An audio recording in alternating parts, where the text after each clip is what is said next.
Halo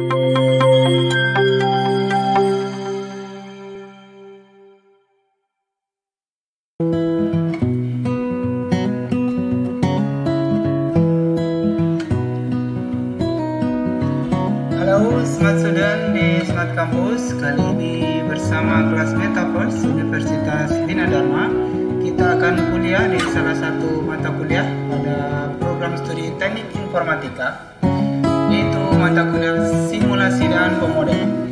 Di kuliah pengantar ini kita akan kuliah di ruang Metaverse yang bisa diakses di aplikasi spasial.io. Link silahkan dicek di deskripsi dan di e-learning 2 Bina Dharma Asia ini. Baik, langsung saja Smart Student bersama saya Heri Suroyo, dosen Teknik Informatika Universitas Bina Dharma. Mari kita ikuti kuliah Introduction to Modeling and Simulation.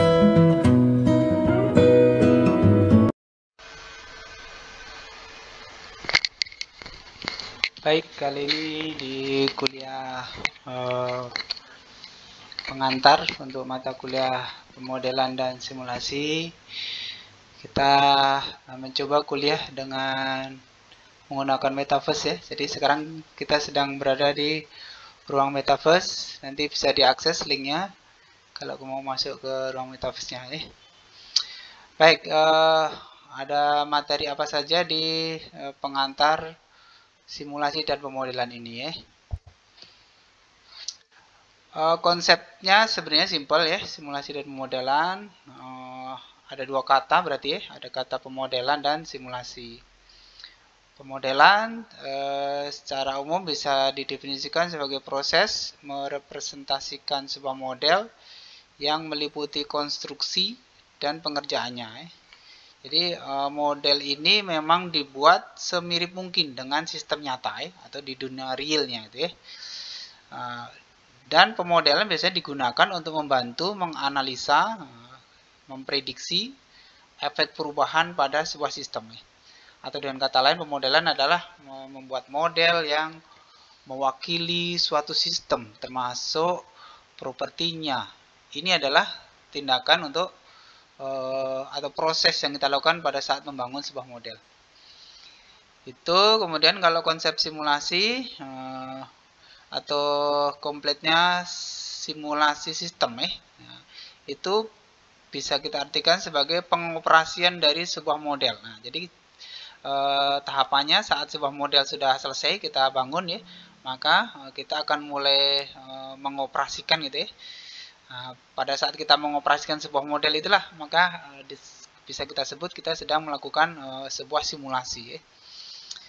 Tentu pengoperasian model dalam pengertian menyangkut waktu dan ruang yang membantu menganalisa kinerja sistem tentu sistem yang dimodelkan dan yang sedang diusulkan, yang sedang dianalisis itu ya. Dan kata lain, simulasi adalah proses menggunakan model untuk mempelajari kinerja suatu sistem. Jadi ini adalah tindakan menggunakan model simulasi gitu ya. Jadi ada hubungannya itu, keterkaitannya ya. Pertama pemodelan dilakukan dulu, baru kemudian sistem simulasinya dilakukan gitu ya. Baik, selanjutnya kalau kita belajar di buku-buku rujukan ya, simulasi sebenarnya sudah lama dilakukan orang ya. Kalau kita lihat sejarahnya ini dari tahun 1940 orang mengembangkan metode yang namanya Monte Carlo ya. Ini dikembangkan oleh John von Neumann ya dan teman-temannya ini ya. Yang mereka ini rata-rata ahli fisikawan zaman juga ya. Jadi untuk mensimulasikan konsep-konsep fisika deh. Dia ini bekerja pada Project Manhattan. Nah, ini kampus di Amerika sana ya. Jadi sudah lama dikembangkan. Kemudian berkembang lagi tahun 1960 bahkan sudah dikembangkan orang bahasa pemrograman khusus untuk simulasi ya. Di sini muncul bahasa pemrograman SimScript ya. Mungkin sudah ini tahun 1960 ya. Nah, kalau sekarang Kalau di bahasa pemrograman yang modern, sebenarnya kita mau pakai bahasa C atau Java gitu ya, atau Python tidak masalah, bisa kita pakai untuk membangun sebuah sistem simulasi gitu ya. Bahkan aplikasi pemrograman web sekalipun itu bisa ya. Nanti kita ada contohnya ya. Contoh program simulasi yang bisa kita pakai yang sudah dipasang orang online ya, jadi free kita akses itu ya. Kemudian tahun 1970 ini juga dikembangkan terus simulasi ya dengan menggunakan model-model yang matematis bahkan ya. Kemudian 1980 PC sudah mulai berkembang ya, orang sudah menggunakan PC yang personal itu sehingga dihubungkan dengan penggunaan atau bahasa pemrograman yang berorientasi objek, itu aplikasi-aplikasi simulasi lebih berkembang lagi.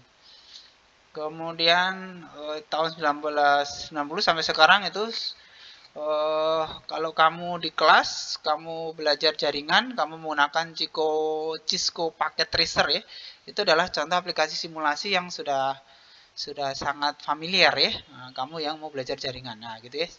Jadi sekarang sudah banyak ya. Termasuklah game-game virtual ya. Bahkan saat ini kita sedang berada di metaverse, ini adalah contoh aplikasi-aplikasi simulasi yang sangat mudah kita akses ya. Nah, gitu ya. Jadi sekarang program simulasi itu sudah banyak dikembangkan orang dan mudah kita akses, bahkan free gitu ya. Baik, berikutnya bagaimana langkah yang bisa kita lakukan saat mau mengembangkan sebuah model simulasi. Ada beberapa langkah. Jadi model simulasi itu komponennya ya, ada entitas sistem, ada variabel input, ada ukuran kinerja, ada hubungan fungsional. Nah, gitu. Itu harus ditetapkan dulu ya. Baru kita memasuki langkah-langkah pengembangannya gitu ya. Yang pertama, langkah 1 melakukan identifikasi masalah dengan sistem atau set yang ada kebutuhan sistem yang diusulkan gitu ya, atau yang mau dikembangkan gitu ya. Jadi kita identifikasi dulu masalahnya gitu ya. Kemudian yang kedua melakukan perancangan. Nah, ini kalau nanti luarannya sebuah aplikasi ya rancangannya itu kita gunakan konsep-konsep perancangan sistem misalnya ya. Nah, mau pakai metode perancangan berorientasi objek misalnya. Nah, ada diagram use case-nya harus digambar gitu ya, dan terusnya. Itu. Kemudian yang ketiga mengumpulkan dan memulai proses pada sistem, mengamati kinerja dan hasil. Jadi pada langkah 3 ini coding sudah bisa dilakukan ya. Kita mulai melakukan coding, terus diamati secara berulang ya. Outputnya apakah sudah sesuai dengan yang diharapkan luarannya ya, begitu. Terus diulang terus codingnya ya. Kemudian langkah keempat, kembangkan model menggunakan diagram jaringan dan verifikasi menggunakan berbagai teknik verifikasi. Nah, jadi bahkan kalau di dalam aplikasi yang kita kembangkan tuh ada algoritma yang kita terapkan ya, itu harus diuji algoritmanya ya. Apakah algoritmanya sudah berjalan valid itu atau belum ya, dengan berbagai metode uji validasi gitu ya. Nah, ini pada tahap keempat. Kemudian tahap kelima, validasi model dengan membandingkan kinerjanya dalam berbagai kondisi dengan sistem nyata. Nah, jadi di langkah kelima ini data mulai kita input ya, di aplikasi simulasi kita input. Kalau kita misalnya menggunakan algoritma machine learning ya, maka harus kita siapkan data trainernya ya. Data trainernya pastikan valid ya. Terus kita uji berulang-ulang. Kita lakukan validasi, bisa menggunakan metode statistik, misalnya memvalidasinya ya, apakah model yang kita bangun itu valid ya secara statistik ya, dengan berapa tingkat errornya. Nah, gitu. Ini dilakukan di langkah yang kelima. Baik, langkah keenam, membuat dokumen model untuk penggunaan di masa mendatang yang mencakup tujuan asumsi, variabel input, dan kinerja secara rinci. Nah, oke. Ini kalau kalian masuk ke kelas metaverse ini, yang linknya nanti kita share ya, itu kalian bisa buka sendiri ya slide-nya, bisa mainkan sendiri slide-nya. Nanti di sebelahnya saya kasih link untuk masuk ke tugas atau ke forum di e-learning juga bisa ya, nanti ya. Saya buatkan di sebelahnya sini linknya ya. Oke, kemudian langkah terakhir, langkah keenam, membuat dokumen model untuk penggunaan di masa mendatang. Jadi melakukan dokumentasi. Nah, ini penting ya, kalau kamu bikin aplikasi harus ada dokumentasinya ya. Ada tutorial cara menggunakannya ya. Terus jangan salah, program coding itu harus kamu backup gitu ya. Kalau perlu kamu masuk ke komunitas coding ya, misalnya di GitHub ya, masukkan ke GitHub ya. GitHub itu adalah aplikasi media sosial untuk sesama pengembang, sesama coder ya, sehingga program kamu tuh ada dokumentasinya ya. Bahkan mungkin bisa dibantu oleh komunitas ya, kalau misalnya masih ada bug, ada kekurangan ya, itu dibantu oleh komunitas ya. Oke.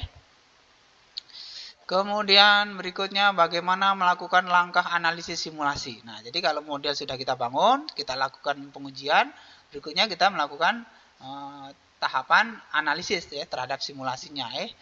Nah, langkah-langkahnya ada 10 langkah nih. Nah, pertama, siapkan pernyataan masalah. Jadi, apa fokus yang mau dianalisis itu ya.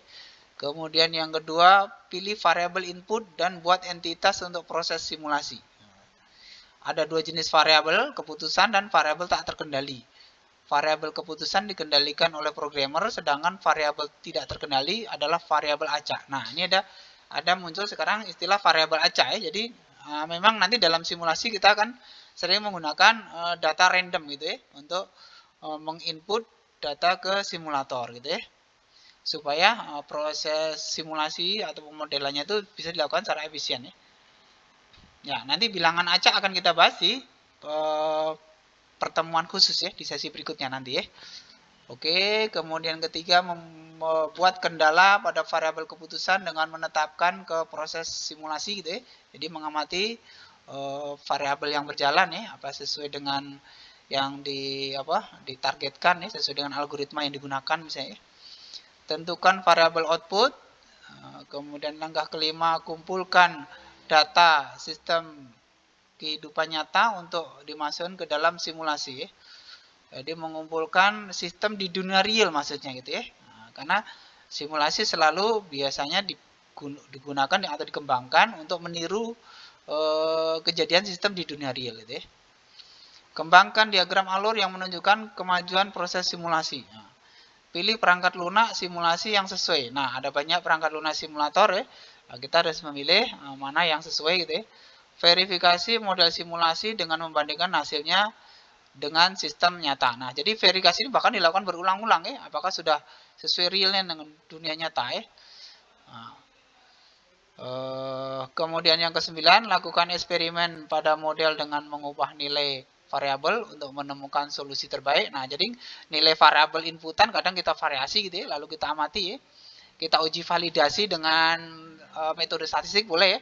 Jadi kamu harus tahu metode korelasi misalnya, ada saling berhubungan tidak, atau uji beda ya. Uji beda itu bisa dengan teknik menggunakan metode uji T misalnya ya, untuk mengamati apakah dua variabel bebas itu sangat berhubungan, sangat saling berpengaruh atau tidak. Nah, gitu ya. Itu ada di konsep statistik ya. Jadi kita gunakan di simulasi ya. Oke, kemudian yang terakhir, terapkan hasil ini ke dalam sistem nyata ya. Pemodelan dan simulasi, lalu tentu kita mengamati apa hasil-hasil yang kita dapatkan ya. Baik, kemudian berikutnya apa sih keuntungan kita menggunakan atau melakukan pemodelan dan simulasi ini? Nah, ada beberapa ya. Yang pertama, tentu dengan pemodelan itu mudah dipahami dan memungkinkan untuk memahami bagian sistem yang benar-benar beroperasi tanpa kita melakukannya nian di dunia nyata. Nah, gitu ya. Nah, kalau kita lihat di video-video ya, kamu bisa lihat ya, misalnya saat ini Amerika tuh sudah punya 2 robot di planet Mars ya, enggak? Kamu lihat di YouTube, sebelum Amerika tuh meluncurkan roketnya nih ya untuk mengirim robot ke planet Mars tadi, itu ya dibikin dulu simulasinya ya. Nah, jadi roketnya butuh kekuatan berapa ya untuk mengirim robot yang mungkin beratnya nggak sampai 10 kilo ya. Tapi mungkin ya roketnya dia butuh kekuatannya itu harus dihitung nian sehingga sampai nian ke planet Mars gitu ya. Nah, itu ada video-videonya di YouTube tuh banyak ya, bisa kita lihat ya. Oke, gitu. Jadi bisa menirunya di sistem dunia nyatanya itu ya, sehingga nanti saat dunia nyatanya kita lakukannya, jadi roketnya kita luncurkannya untuk mengirim robotnya, dia bisa nyampein ke planet Mars, bahkan ke titik yang kita tuju ya, kita hitung dari planet bumi sudah kita hitung nanti jatuh di koordinat berapa, nah gitu misalnya. Oke, kemudian mudah untuk diuji, memungkinkan untuk membuat perubahan ke dalam sistem dan efeknya pada output tanpa bekerja pada sistem output atau sistem nyata. Oke. Itu beberapa keuntungan ya. Tentu yang paling utama itu sebenarnya juga kita membuat pemodelan untuk menghemat biaya sebenarnya. Kalau kita mau melakukan eksperimen tuh langsung diterapkan di dunia nyata mungkin butuh biaya yang besar ya. Misalnya kita mau mencoba lintasan roket, nah mau pakai roket yang dihitung lintasannya, jarak tempuhnya berapa, pasti butuh biaya sangat besar ya. Kalau kita simulasikan dulu di komputer, nah mungkin biayanya tidak terlalu banyak ya, kita hanya butuh coding, butuh komputer yang kenceng gitu ya. Nah, setelah jadi, baru nanti diterapkannya di dunia nyatanya. Nah, gitu ya, itu diantara keuntungan-keuntungan dari pemodelan dan simulasi. Tentu juga ada kerugiannya ya. Apa saja yang biasanya menjadi kendala ya pada pengembangan atau penggunaan penerapan model dan simulasi ini. Pertama, dalam beberapa hal merancang model itu adalah seni ya, yang membutuhkan pengetahuan ya, domain, pelatihan dan pengalaman yang tinggi ya, nggak simpel ya, harus benar-benar yang ahli gitu ya. Operasi dilakukan pada sistem yang menggunakan nomor acak sehingga sulit untuk memprediksi hasilnya. Dalam beberapa hal, kadang sistem simulasi kita tuh tidak mudah ya untuk mendapatkan hasil prediksi yang tepat ya. Kemudian simulasi membutuhkan tenaga kerja yang merupakan proses yang memakan waktu. Nah, jadi kadang kita butuh ahli expert yang benar-benar mengerti tentang sistem di dunia realnya ya, sehingga model simulasi yang kita buat tidak menghasilkan error ya. Hasil simulasi sulit untuk diterjemahkan. Nah, dalam beberapa hal kadang simulasi itu mungkin kalau terlalu kompleks ya algoritma yang digunakan bisa kadang sulit untuk diterjemahkan itu ya. Perlu ahli untuk memahaminya. Ya, proses simulasi itu mahal. Nah, ya, dalam beberapa hal memang bahkan proses simulasi itu mahal ya. Tapi kalau proses simulasi bisa dilakukan dengan baik, misalnya pada saat ini beberapa terapan di bidang kimia misalnya, orang bisa menghasilkan obat-obat atau molekul-molekul jenis baru ya, itu dengan melakukan simulasi dengan komputer ya, sehingga saat zat tadi dibuat nian itu bisa lebih efisien gitu ya. Meskipun untuk menghasilkan aplikasi simulasi model itu kadang butuh biaya yang mahal, karena itu biaya risetnya biasanya tidak murah gitu ya. Baik, seperti itu kuliah kita hari ini. Sampai ketemu di kuliah selanjutnya. Kemudian tugas dan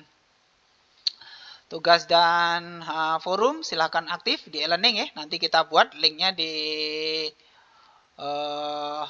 metaverse ini ya, sehingga kamu bisa mengakses tugasnya dengan mudah ya. Ingat, aktivitas kamu di e-learning akan menentukan nilai kamu di semester akhir ya.